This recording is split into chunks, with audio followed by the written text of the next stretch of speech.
Hi everyone, thank you for having me. This is my first time at Voxed Days, Romania. I'm very excited. I'm going to talk a little bit about software supply chain security today. I do have a demo at the end. I want to actually leave you with something useful, practical, something that you can actually probably implement yourself, because it's pretty straightforward. I do work for Google, but nothing that I'm going to talk about today is Google related. Everything is pretty generic, applicable pretty much across any cloud platform. My name is Abdel. I'm a cloud developer advocate at Google. I've been at Google for almost 11 years. I live in Sweden. And my kind of area of focus is really Kubernetes and containers. That's my thing I focus on a lot. I co-host a podcast called Kubernetes Podcast. So we basically talk to all sorts of random people about all sorts of random technologies all the time.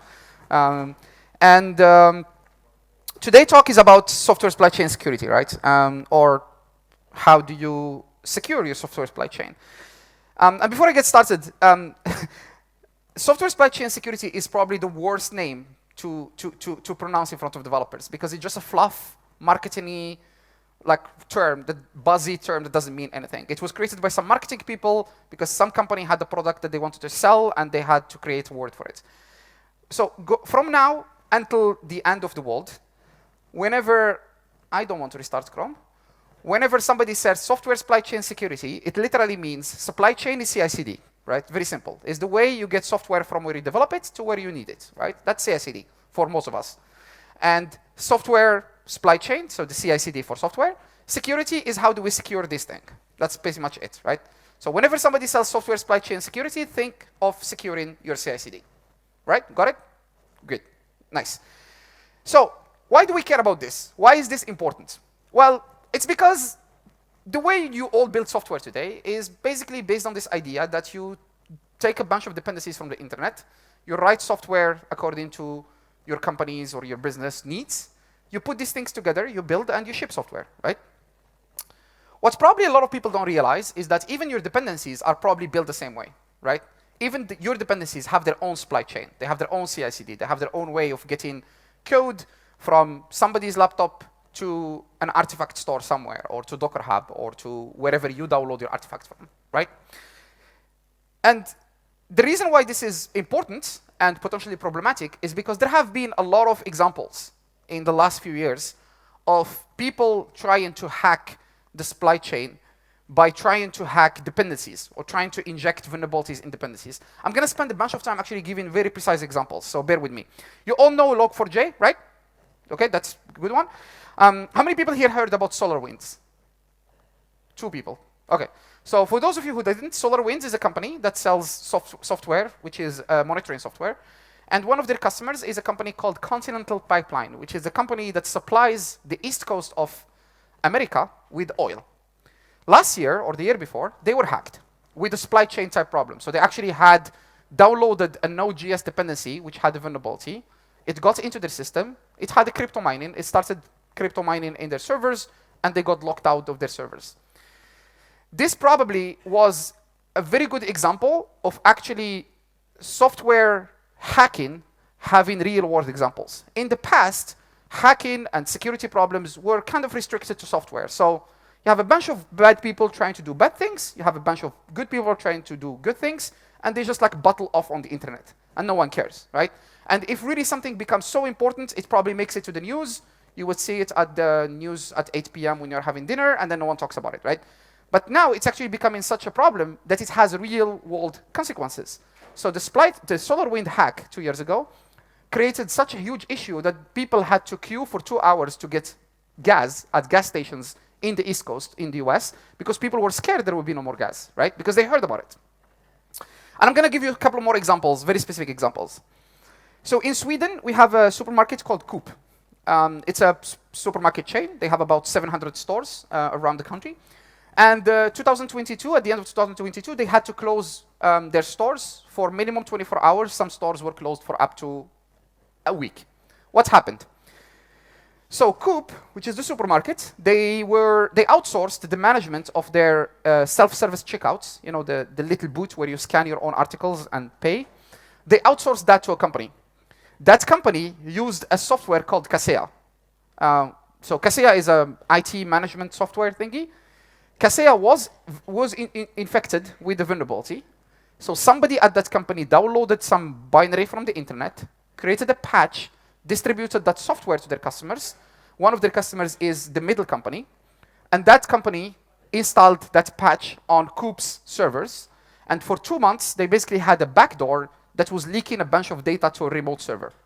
And no one realized. And when they realized, they shut down everything, right? What real life consequences, you might ask, this might have, right? Like supermarkets closed, who gives a damn, right? Actually, the problem in Sweden is that, the thing in Sweden is that there are some remote locations where only Coop operates. There is a bunch of supermarket chains, but some places only Coop has presence because they're known for having small stores instead of like really big ones. And north of Sweden, very scarcely populated country, there are villages where there is only one store and it's a Coop. And if that store is closed, no one buys food and people starve.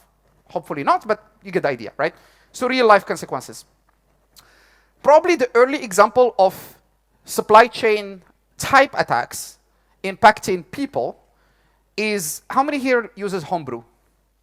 I guess most of you, right? Homebrew, right? I don't know if you know this, but a few years ago, there was a security researcher that managed to prove that they could commit access to Homebrew repository on GitHub by just committing a bunch of code, so contributing code, and the person kept contributing code to the repository, and they got promoted to a committer. And this was before people talked about master branch protection, right? Which is kind of, or main branch protection, depends how you call it. Which is kind of something that we care about since the last 3-4 years. Before, no one gives a damn, right? If you're a committer on GitHub and there is no main branch protection, you can just commit code without pull requests.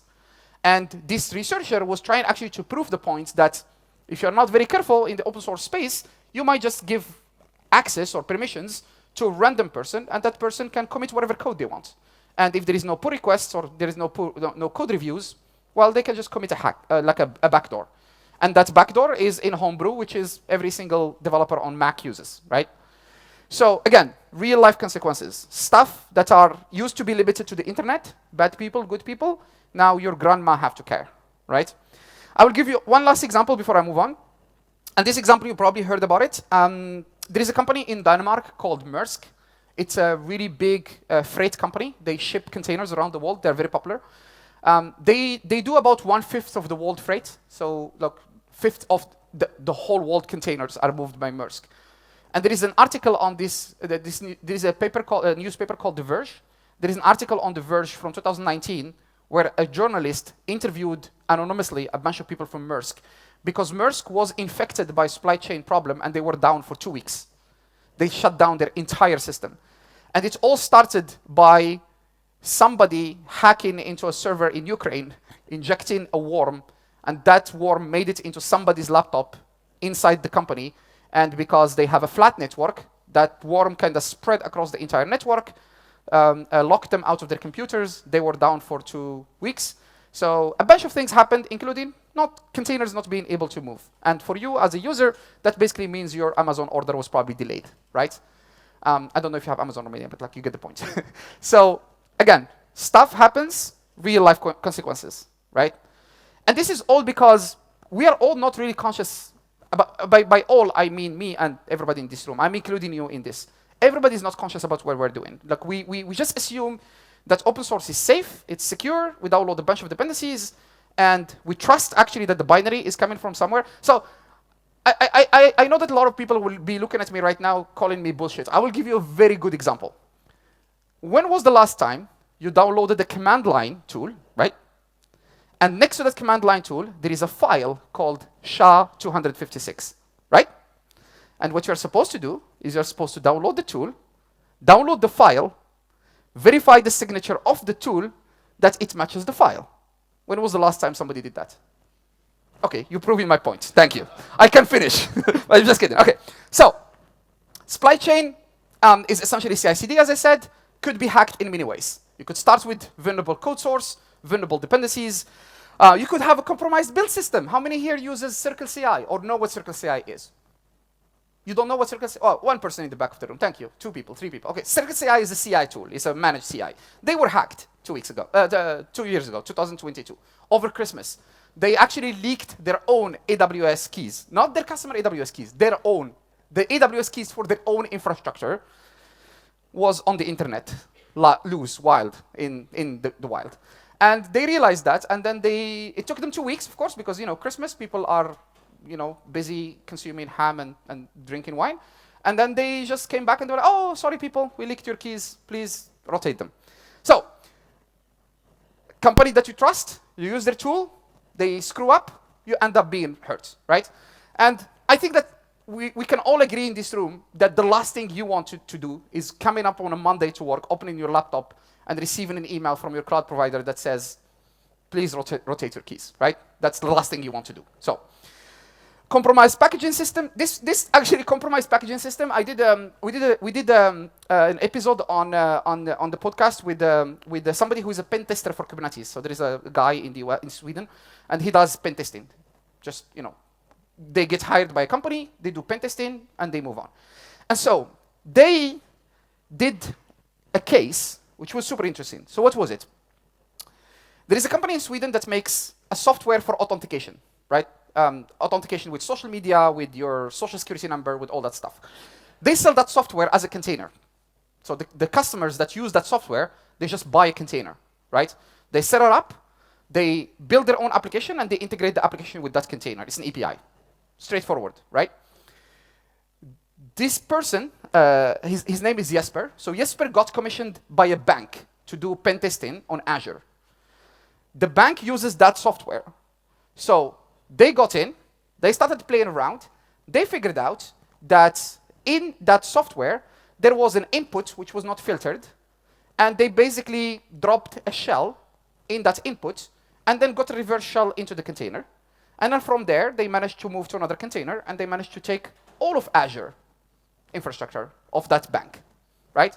Just by basically exploiting a package which probably have gone through security checks, scanning, developers looked at it, code reviews, people looked at it, everybody said good, made it to production, no it's not, right?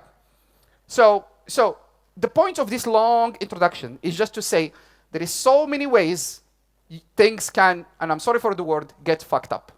That's it. Like, there is so many ways things can get really screwed up. So, what's the solution? How do we solve this? There have been a bunch of efforts by the security community. And these efforts, what I'm going to talk about today in details, are kind of grouped into 2 different categories. There is something called shift left, and shift left literally means making developers aware of what they're doing, right? Not shifting responsibility to the developers, not making everybody full stack developer, not making everybody a DevOps engineer, because we all know how that goes, but at least making developers aware of what they're doing, giving them the tools to know if they are using vulnerable code, if they're using vulnerable packages, if their code is vulnerable, if they have made a mistake, because we're humans that make mistakes. And the other one is called zero trust. And zero trust is the concept of you do not by default trust that software is coming from where it says it's coming from, and you have a way to verify this trust. And I'm going to show you later a demo of what that means. One of the examples of these efforts is a project called sigstore. So sigstore is a community project. It's multiple companies, including Google, but there's a bunch of companies working on it. And they're all working with this thing called the OpenSSF, the Open Software Security Foundation, right? So the Open Software Security Foundation is a foundation that's tasked with the job of making open source safe. And with sigstore, the project, they came up with multiple things. One of them is a framework called Salsa. It's pronounced Salsa, but you will notice there is an A missing. That's not a typo. It's actually written this way. It's SLSA, Salsa, which stands for Security Level of Software Artifact. What is Salsa? It's essentially a checklist for your CI/CD pipeline. So if you have a CI/CD pipeline, you will have a long list of things, and if you check those things, then we can say your software supply chain security is secure. So the checklist looks like this. So you see on the left side, there are categories. So there is a requirement for source code management, build system, provenance, and common or shared stuff. And then at each level, there is a check mark. So I can take an example. I'm not going to spend too much time on it, but level 3, for example, it says that you have version control, aka Git. Essentially, you're not shipping software using USB sticks. That's essentially what it means, right? Verified history. Verified history means that you have actually a way to verify that the commits in your GitHub repository are coming from your developers and not from a random developer. There is so many ways you can achieve this. The most simple way is a tool called gitsign. There is a tool called gitsign that you can actually use to sign your commits, right? And you can set up GitHub, or you can set up your GitHub repository to verify commits against a key. So you can just configure GitHub to say, before you accept a commit, verify that this commit is coming from, is signed. And to verify the signature, you have a key, right? And so your developers will just basically, before doing git commits, they do git sign. They do git commit, they create the commit, they do git sign on that commit, and then they do git push. And then they push a signed commit. That's essentially what verified history means. Also, you have retained, so you can retain the history for a while. You have a scripted build system. You have an ephemeral environment. Ephemeral environment essentially means you're not executing the same build job in the same worker node. You're recycling the worker node each time you commit, or each time you execute a build job, etc., etc. So this is just a framework. These are all checklists. You can go through it. If you're already using a managed build system, probably they have this. They already meet these requirements. I'm going to talk about provenance in a while because that's actually super interesting to think about. But essentially, checklist for security, pretty straightforward. So there are 4 levels, 1, 2, 3, 4. If you meet certain requirements for certain level, you can say my build system is meeting level 1, level 2. There are actually a couple of open source projects which you're probably already using that already have gone through the process of verifying that their supply chain meets one of those levels. One of them is Prometheus. If you're using Prometheus, it's actually SLSA level 3 compliant. And if you're using Argo, so Argo CD, Argo pipelines, Argo data, Argo workflows, whatever, it already meets SLSA level 3, and there are a bunch of projects going through this process. The last piece of this puzzle is something called SBOM. You have all heard of SBOM before, right? Okay. So I'm going to give you a very, very dummy way of explaining SBOM. Just explain SBOM to a 5-year-old. Think of your favorite dish, your grandma's favorite dish, right? Your grandma gave you 2 things. She gave you a list of ingredients and a list of steps, right? You're following me? Okay, good. I hope I'm not making you hungry. It's lunchtime. So the ingredients are the SBOM for software, the actual list of things that go into a package. The only difference between your grandma's favorite dish and software is that SBOM in software is specific to a specific artifact. In your grandma's favorite dish recipe example, you will basically use the same ingredients to produce 1 or multiple copies of the same dish. And they will probably all look the same, right? They will all share the same SBOM. In software, that's not how it's supposed to work. Every single package, every single file, every single thing that is inside a manifest should have a unique signature, and if you change 1 character, the entire SBOM should change. Make sense? Why this is very important is because the European Union passed actually a law called NIST2, NIST2, which requires certain companies operating in certain domains to have SBOM, generate it and store it, and provide it to the regulators in case they ask for it, starting 2025.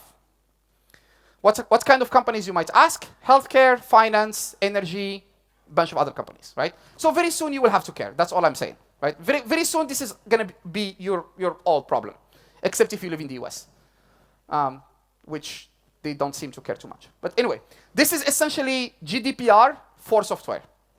That's all I'm saying.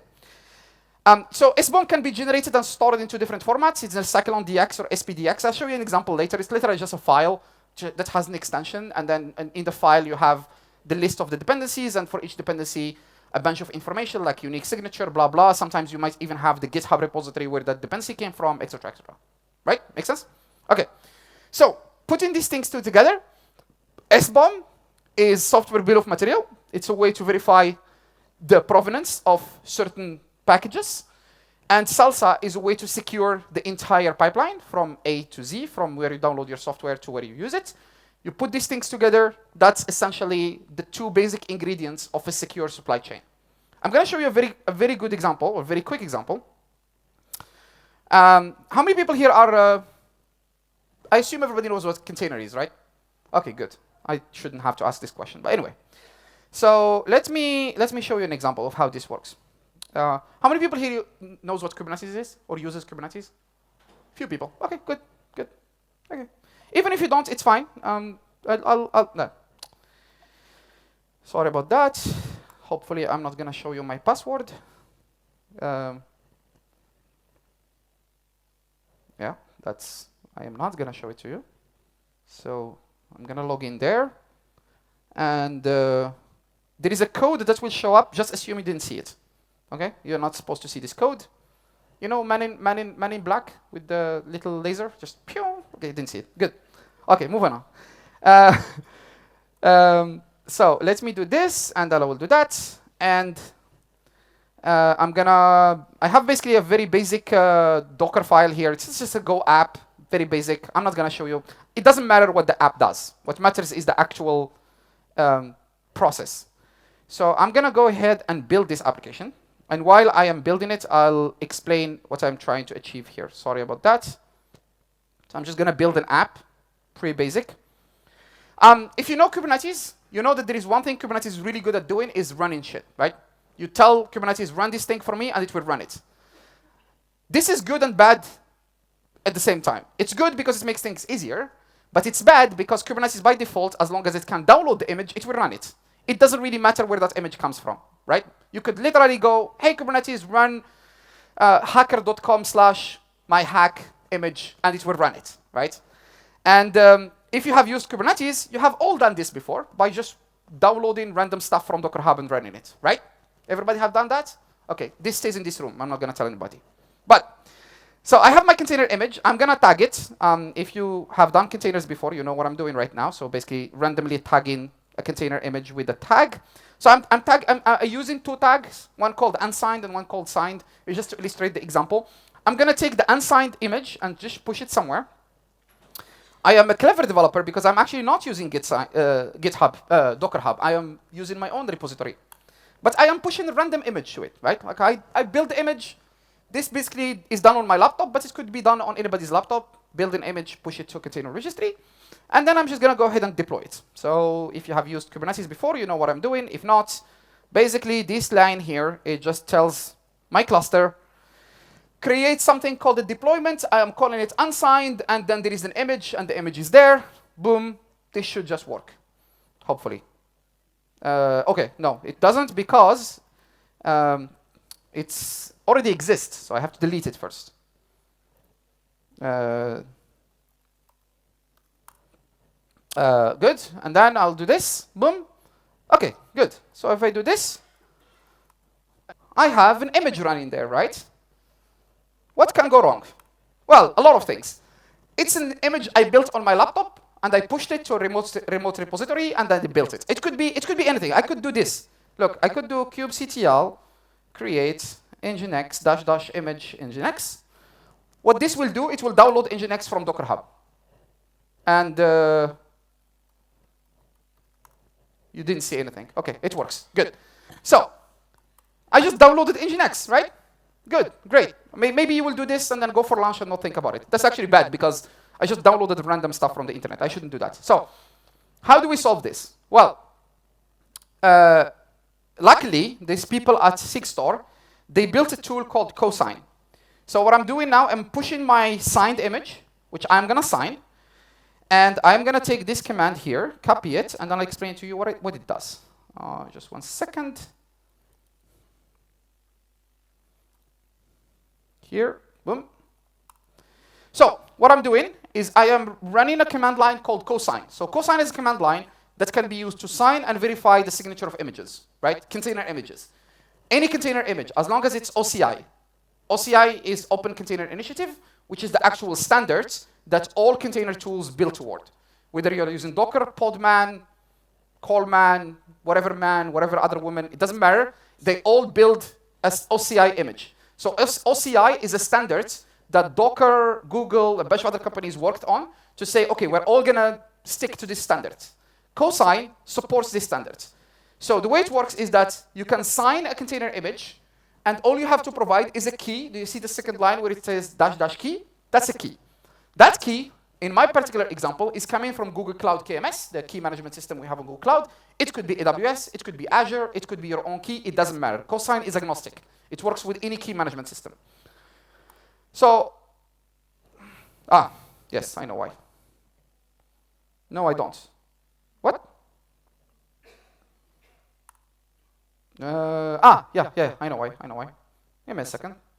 It's okay, it's working, no worries. The demo is going to work. I need to export a bunch of environment variables, and then, yes, okay, good. So this will take my image, take the key, sign the image with the key, and then push the signature and add it as a layer to my container image, okay? So if I go and look at my container image here, again, this could be done on GitHub, GitHub container registry, right? They have a container registry. It could be done on your own container registry. It could be done on Google Cloud container registry, Azure, Amazon, it doesn't really matter. Because pretty much all these container registries, they support the same API, which is the Docker container registry. So it's a standard. So here I have my signed image, and it has 2 layers, right? The first layer is the actual app. It only has 89 vulnerabilities, so not too bad. Actually, it was 88 yesterday, so I don't know what happened. And only 1 critical, so it's, I would assume, I would call that a win. And the second thing is an actual manifest, and the manifest contains the unique signature of this particular image. So if I change the image, the signature will change, right? Pretty straightforward so far? Good. You remember earlier when I talked about shift lefts, making sure people are aware of what they're doing? Vulnerability scanning is an example of shift lefts. So this is basically an image that I pushed, and in my particular case, I'm using Google Cloud Artifact Registry. Again, all artifact registries have some sort of vulnerability scanning. It just scanned and told me there is a critical vulnerability, so I should fix it, hopefully. And there is even more complicated ways where you can, again, regardless of which container registry you're using, Amazon, AWS, GCP, Azure, whatever, you can activate vulnerability scanning, and then you can use the results of vulnerability scanning as an input to allow something to be deployed or not allow it to be deployed, right? This is also another possibility. I'm not going to show that example, but just talking about what's possible. So now that I have signed my image, imagine this is me or a developer, built an image, signed it, pushed the signature. Now, Muhammad here, who is my friend, is the QA engineer. So what he's going to do is he's going to cosign and verify the signature, right? So he's going to basically use the same command line and use the key to verify that the container image was signed. So this should tell me that my container image was signed. Yes, the cosign claims were validated, the signature were verified against the specific public key. If this was a step in a CI/CD pipeline, basically this command should exit with 0, right? If it exits with 0, the signature was verified. If it exits with 1, it wasn't verified. So if I do a $, for all of you Linux nerds, 0, good? Okay, good, great. That's what I care about. Good. So, did you saw what I did? Okay. Do you know how Linux works? I'm just kidding. So I can also use Sift as a way to generate SBOM. So this is just an example. Sift is just one example. There are many tools you can use. Docker has a built-in command line for generating SBOM. If you do, for Java developers, if you use Jib, which is the container build tool for Maven, it also has a feature to generate SBOMs. You just add something to your pom.xml file, and then you run your Maven build, and it will just generate the SBOM for you. There is many ways to generate SBOM. This is how a typical SBOM looks like. This is actually a really bad example because I don't have signatures for a lot of things, but this is how it's supposed to look like. It's literally what's inside the container, what's the checksum of that file, if there are any licenses, and if there are any comments, and that's it. That's SBOM, right? And this actually, what I can do is, if I'm really paranoid, I can sign the SBOM itself, and I can attach the SBOM to the container image, and then I can attach the signature of the SBOM. So I will have the container image, its signature, the SBOM, and the signature of the SBOM. I can do all of that using cosign. So cosign can do all of these things in multiple steps, but get the point? Now, how do we move further? Remember establishing trust? I created the container image, I signed it, I established trust. Somebody later can verify trust using cosign, or what they can do is if my container image is supposed to be deployed to Kubernetes, They can install something called an admission controller. If you don't know what an admission controller is, it's just a component in Kubernetes that the control plane will verify certain conditions are met before allowing things to happen. So here I deployed the admission controller by cosign, and that I configure it with a policy, and in the policy I say for all the images, verify the signature against this key, right? And so what I have to do now is I'm just gonna create a namespace just for demo purposes. Oh, or it already exists, so I delete it and create it again. So I'm gonna create a namespace and I'm gonna label it. And this label here is a label required by the policy controller to tell the policy controller verify that the policy is valid for this particular namespace before allowing things to happen, right? So create the namespace, label it, good. And now what I will do, or what I'll try to do, is, you remember that unsigned image I pushed earlier? I'm gonna go grab the signature of that unsigned image, and I'm gonna try to deploy it. So, to the test namespace, right? So that's the namespace where I am enforcing policies, right? So if I do this, I am supposed to have the signature in here. So give me 1 second. So create a deployment. That's the image. That's the unsigned one in the test namespace. This should fail. So this is going to fail, and it failed with an error that says signature key validation failed for authority, blah, blah, for this container image. Basically, the image is not signed, so it's not going to allow it to be deployed. But if I take the other one, which is the one that was actually signed, this one should succeed. Because it was signed, and then the policy verifies the signature against the key, right? So this would work. This is a super simple example, very stupid example of establishing trust by signing, verifying the signature, allowing something to be deployed whether it's signed or not.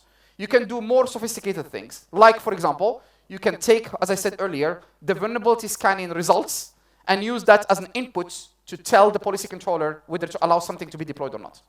Make sense? Okay. Yeah, that's it. That should basically just work. Get pods dash and test. So if I look at the test namespace, my container image is signed, is running. This is the signed container image. I established trust. Happy days. Everybody is happy. Good job. So where do we go from here? I'm not going to do a sales pitch. I'm going to show you one thing which is free. So I'm allowed to do that because I'm not trying to sell anything here. Or actually two things. So if you are using Visual Studio, there is a plugin called Google Cloud Code. And if you install Google Cloud Code, you have something called Google Cloud Source Protect, which essentially scans your dependencies as you are writing code. And it shows you the dependency scanning right in the IDE. And this works regardless of whether you're using Google Cloud or you're using some other cloud. Doesn't really matter, because this supports Python, Node.js, Java, and I think PHP, I think. So it works, it's open source, it's free, install the plugin, it just works. The other thing, if you care, we are actually providing some open source dependencies that we test and we make sure that they are vulnerability free and we give them for free. It's called assured open source software. So those are like 200-ish Java and Python packages that we download, we do fuzz testing, we do a bunch of security checks on them, and then we provide them for free, right? So these two things are free, the rest is paid. I am a developer advocate. I don't really get paid more if you use our stuff, so I don't really care too much. That's it. That's all I have for you today. I hope it was useful. I want to leave time for questions, and yeah, thank you very much.